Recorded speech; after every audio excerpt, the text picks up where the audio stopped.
नमस्कार, मैं हिमानी उपाध्याय आगरा उत्तर प्रदेश से आज आप सभी के समक्ष एक बहुत ही गंभीर विषय लेकर आई हूँ। आज का विषय है महिलाओं की सुरक्षा, जिस पर वार्ता करने के लिए हमारे साथ मौजूद हैं physiotherapist doctor Gunjan Mishra. Ma'am, आपका हमारे स्टूडियो में स्वागत है। धन्यवाद। बिना समय को गवाए हम वार्ता की शुरुआत करते हैं और सवाल जवाब करते हैं। पहला सवाल मैं आपसे यह पूछना चाहूँगी कि डिजिटल वर्ल्ड है आजकल, हर कोई अपनी तस्वीरों को साझा करना पसंद करता है, लेकिन जब हम ये करते हैं तो बहुत से लोग उस पर अभद्र टिप्पणियाँ करते हैं। कुछ महिलाएं तो ऐसी होती हैं जो दूसरी महिला की तस्वीर पर ही गलत टिप्पणी कर देती है। तो आपका इस बारे में क्या कहना है? देखिए, कोई महिला हो या पुरुष हो, दोनों में से कोई भी हो, किसी को भी किसी की भी तस्वीरों पर या पोस्ट पर कोई भी अभद्र टिप्पणी नहीं देनी चाहिए। ये बिल्कुल ही गलत है।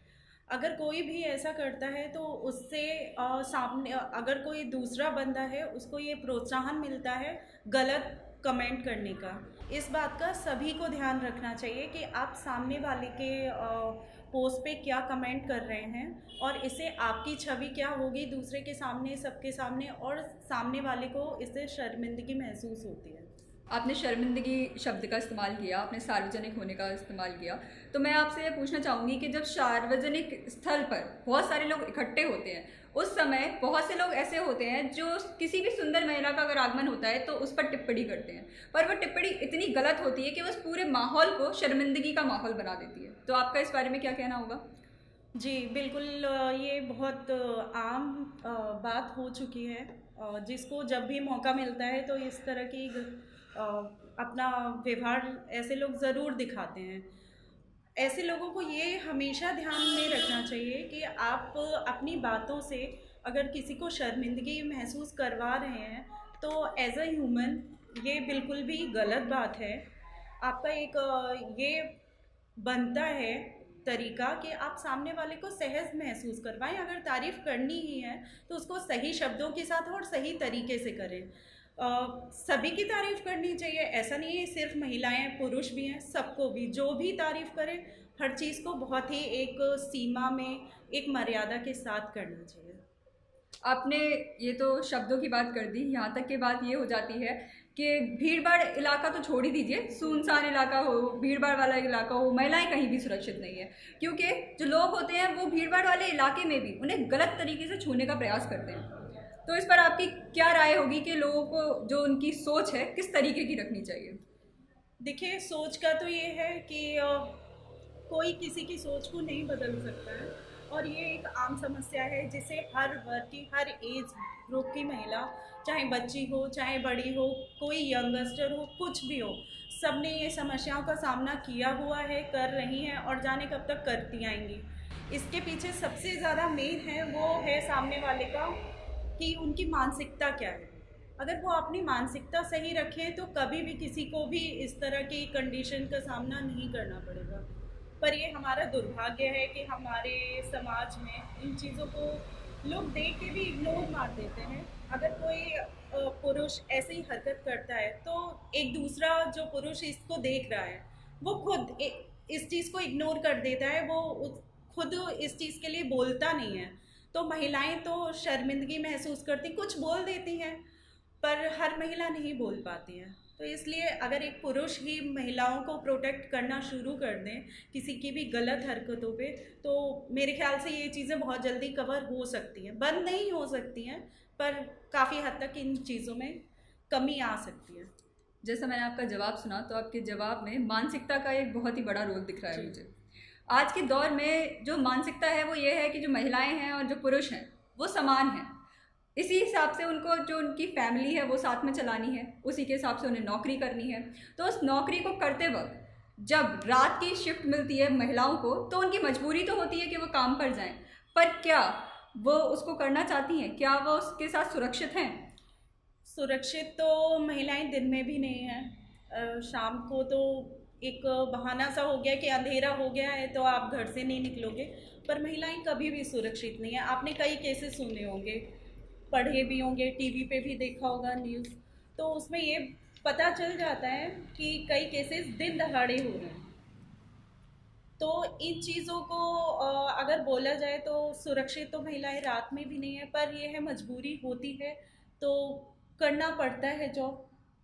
इसलिए महिलाएं कर रही हैं, और वो अपने आप को सुरक्षित में करके भी कई चीज़ों को हैंडल करती हैं। ये उनके अंदर जो गट्स हैं महिलाओं में हैं, और उसके लिए मैं उनको सैल्यूट भी करती हूँ ऐसी बिल्कुल। महिलाओं को। आपके इस जवाब में मुझे जो जनता है उसके लिए प्रोत्साहन भी दिखा।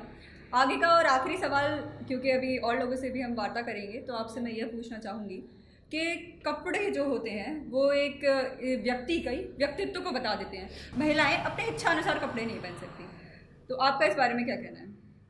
देखिए, इस पे ना मुझे हंसी भी आती है कि सिर्फ एक महिला को ही क्यों सिखाया जाता है कि आप ऐसे कपड़े पहनो, आप ऐसे कपड़े मत पहनो। ये तो सबको सिखाना चाहिए, चाहे पुरुष हो बिल्कुल। चाहे महिलाएं हो, सबको सिखाना चाहिए कि आपको किस तरह के कपड़े पहनने हैं, किस शालीनता के साथ रहना है, और क्यों किसी को भी किसी के कपड़ों से जज नहीं करना चाहिए। जी धन्यवाद, आपने अपना समय हमें दिया। यह वार्ता बहुत ही प्रोत्साहन भरी रही। आप सभी को ये जो बात थी कि जो पेरेंट्स हैं उनको अपने बच्चों को सिखाना चाहिए, यहाँ पे सबसे बड़ी चीज़ यही निकल कर आती है। धन्यवाद मैम, आपने अपना समय दिया।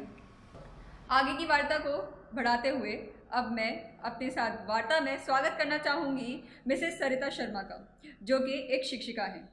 और बिना समय गंवाए हम वार्ता को शुरुआत करेंगे और मैम मैं आपका स्वागत करूँगी। तो पहला सवाल मैं आपसे पूछना चाहूँगी मैम कि जो आजकल की महिलाएं हैं उन्हें सशक्त बनाने के लिए मेहनताना बहुत ही आवश्यक है, और वह जो मेहनताना है आजकल की महिलाओं को उनकी मेहनत की अपेक्षा क्या उतना मिल पा रहा है? क्या वह संतुष्ट हैं?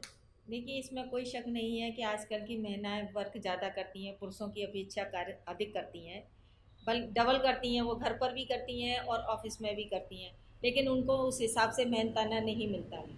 लेकिन जितना वो वर्क करती हैं उस हिसाब से उनको उनका मेहनताना मिलना चाहिए। ये मेरी सबसे उनसे अपील है। ये आपने बिल्कुल सही कहा कि जो मेहनताना है वो लोग जितनी मेहनत कर रहे हैं कम से कम उतने हिसाब से तो मिलना ही चाहिए। ये सिर्फ महिला या पुरुष का सवाल नहीं है, ये मेहनत का सवाल है। दूसरा प्रश्न मैं आपसे ये पूछना चाहूँगी कि आप जब बाहर जाया करती थी, पढ़ाती थी आप, तो बस लेना पड़ता था, आपको ऑटो लेना पड़ता होगा, तो वाहन चालक और कुछ सवारियों से दिक्कतें होती हैं, तो उन दिक्कतों को आप जनता के सामने किस तरह पेश करेंगी? देखिए, ये हमारे रोज़ की दिनचर्या है। इसमें इसको तो हमें फेस करना है और आगे बढ़ना है। जो हमें अपने कार्य के लिए जाना है, तो अपने इन अराजक तत्वों से बचते हुए, अपने आप की सुरक्षा करते हुए हमको आगे बढ़ना है और अपना कार्य पूर्ण करना है। ये सफ़र तो चलता ही रहता है। ये सफ़र तो चलता रहता है क्योंकि ये महिलाओं की मजबूरी है आजकल काम करना, बाहर निकलना। जब वह बाहर निकलती हैं तो चेन खींचने जैसी वारदात हो जाती हैं और इससे महिलाओं के अंदर एक डर पैदा हो जाता है। तो उस डर को आप किस तरीके से बताएंगी?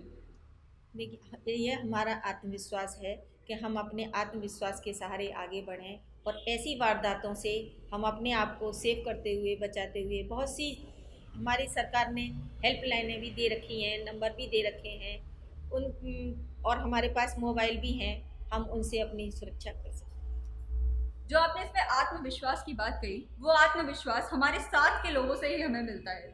तो वह जो आत्मविश्वास है वो आपके जो कार्यस्थल के लोग हैं, कर्मचारी हैं, उनके साथ आपको किस तरीके का महसूस होता है? क्या आज की महिलाएं उनके साथ सुरक्षित हैं? देखिए, आज की महिलाएं वैसे तो सुरक्षित कहीं पर भी नहीं है वो, लेकिन फिर भी कार्य करने के लिए उन्हें जाना तो पड़ता ही है।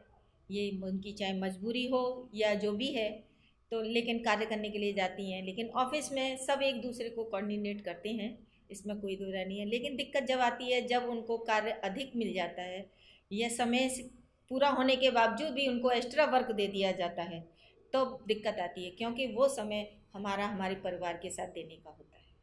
अभी आपने यहाँ पे बात की परिवार की, तो मेरे मन में एक और प्रश्न आया कि हम लोगों ने इतनी वार्ता कर ली, इसमें सबसे अहम सवाल तो यही है कि जो महिलाएं हैं वो अपने घर को और बाहर के काम को किस तरीके से बैलेंस करती हैं, किस तरीके से संभालती हैं, वह ज़रूर बताइए।